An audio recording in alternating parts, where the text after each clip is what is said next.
This is the Daily Brew, 5 minutes or so of grounded insight for a business that works with you, not against you.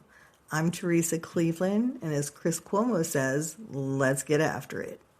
There's a specific pattern I fall into sometimes when something is almost done, right? Maybe it happens to you too. So I'll open the file and reread the same section I've already read 5 times. I'll change a word, I'll change it back, and convince myself that I'm being thoughtful or careful or strategic. And for a long time, I told myself a pretty flattering story about this, that I just cared about quality. I had high standards. I didn't want to rush something that mattered. And some of that was true. I mean, we've all heard that saying, better done than perfect, right? And I always have that thought right behind that, like, yeah, maybe it's better done than perfect, but that doesn't mean that you can just produce crap. So I do care about quality, and I do have standards.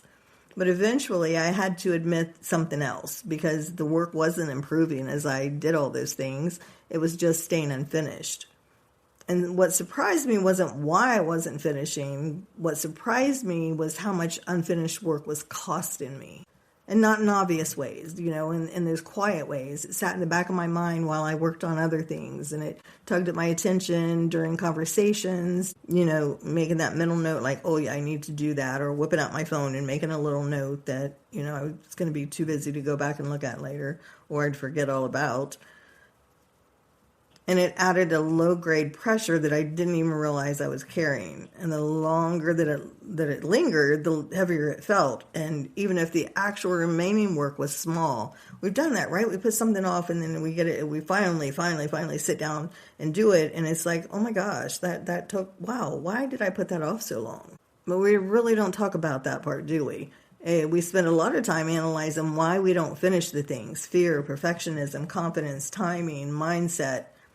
And all of those can be true, but meanwhile, the unfinished work keeps running up a tab. And at some point, it became clear to me that this wasn't about forcing myself to finish. That's a whole other kind of energy nobody needs. Looking back on those times when I did finish it and get it out there, that, oh my gosh, that was so great, right? Or, wow, that didn't take much time. Looking back at that, I let it stop being about pride, whether it was good enough or whatever story I attached to it, and it became about relief. And really, I had to decide whether I wanted to keep paying the price that not finishing carried. And I'm not saying I've mastered it, but I am much, much more aware of it, and I make conscious choices one way or the other. So it's okay. Some days I'm like, yeah, I'm going to let that be. And yes, I know it's going to be out there, and I'm okay with that.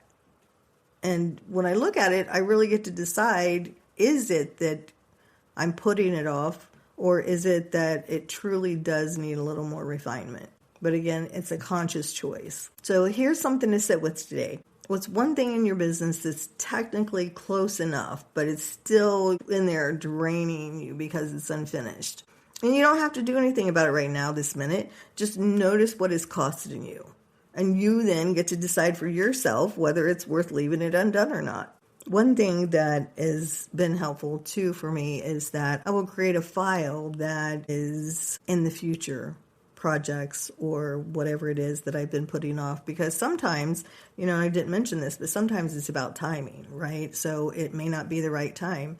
And moving that, whatever, project, lead magnet, whatever it is, moving that to that future category is really helpful, because then it's like, okay, I don't have to think about this right now because it's just not the right time. So do that today. Just think about the things that are out there and, start with one. Just notice it.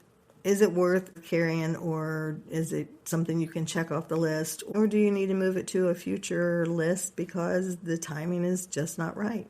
That's it for today. I hope this has been helpful. If so, follow the show and share it with someone else who might need it today. I'll meet you back here next time.